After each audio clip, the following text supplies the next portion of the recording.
So here we are looking at the LibTech terrain wrecker, and yeah, this just terrain wrecked me into, it actually terrain wrecked my wallet, because I like this so much I just bought it.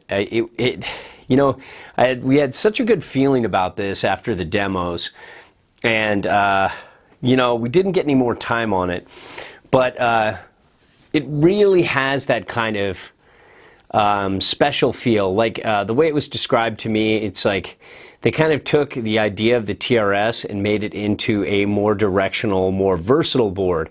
The TRS had one like Achilles point to it, and that was its float and powder. And this kind of changes that. It's XC2 like the TRS. It's a little wider, but look at this. Look at this camber profile. It's just like super spinny. The tip and tail are way off the ground, and this is just like the demo I had too. So it leads me to believe that they try to, you know, in general, they try to get the rocker a little higher, you know, and then you have that long extended camber there. It has that great Magna traction. You can kind of see this here, big bump, kind of a mellow bump, and you know, and then off to the tip and tail. So what that does is it makes for amazing edge hold. So this can work in hard snow all the way up to deep powder, and we had a blast in soft powder and light fluffy powder. And I've ridden this many days now, and it's been a while since I've had it, and I just haven't set up the studio to do an on the table review to kind of show you what it's all about. But here's the advantage over the TRS. Not only are the tip and tail higher, but you can see you have a longer nose, a shorter, kind of more stubby tail, and then it has a centered stance. So, you know, you can get, with normal bindings, you can get to about 20 1/4, and with normal bindings, you can get to about 25. Set all the way back, you can get to 22 1/2, which is a great stance. Most people have that. So that's really cool. And then it's 21 back here with normal bindings, and then 17 1/2 all the way back. So you're actually looking at 3 1/2 inches back on board, which is massive, considering, pardon me, considering it's centered on side cut. So you've got a board with amazing edge hold on Groomers, hard snow to icy snow. Then then it gets deep. You set this all the way back, and you've got some pretty surfy directional float. You can see you've got a lot more board going on. And the first day we rode this was in a little bit of powder, and it was just amazing. We didn't even have it set all the way back. And it did such a great job, and set all the way back even further. It's really, really fun. And it's one of those kind of boards that we really call like true all-mountain.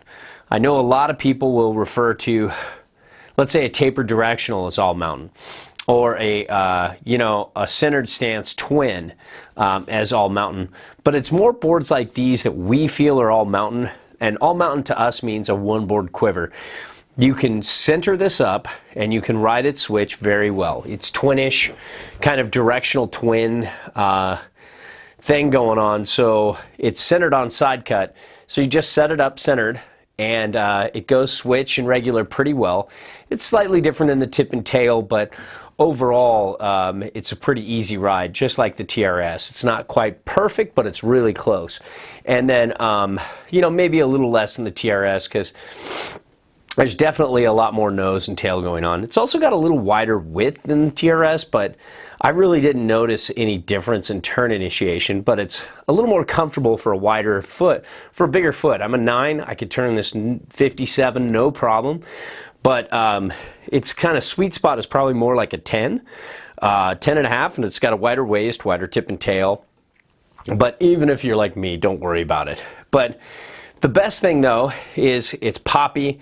It's energetic, it's playful, it's at a good price point, it's American made, it's very green, and then on top of that, you know, it's buttery, it can do everything, but then you can set it back and get more of a taste of a Freeride board. So you've got kind of an all-mountain freestyle board on Groomers, then you set it back on powder and you've got a Freeride board. A pretty surfy, playful, easy turning Freeride board that I'm comfortable with in the trees. I'm comfortable, you know, getting some moderate speed. I'd say the one thing I've noticed with this is it just doesn't really bomb. The TRS feels more stable and a little more aggressive on snow that I own. But this feels more playful, more fun to butter, way more floaty, way easier just to ride in almost every kind of condition, from hard snow to thick powder to light powder. I've ridden it all with this, and it's a great board. You're going to see more comparisons with this coming down the pike, because I own this bad boy now.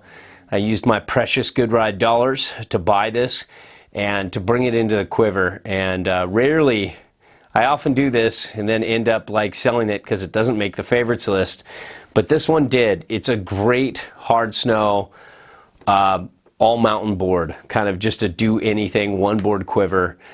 So there you have it. That, my friends, is the Terrain Wrecker, and it's a super fun board.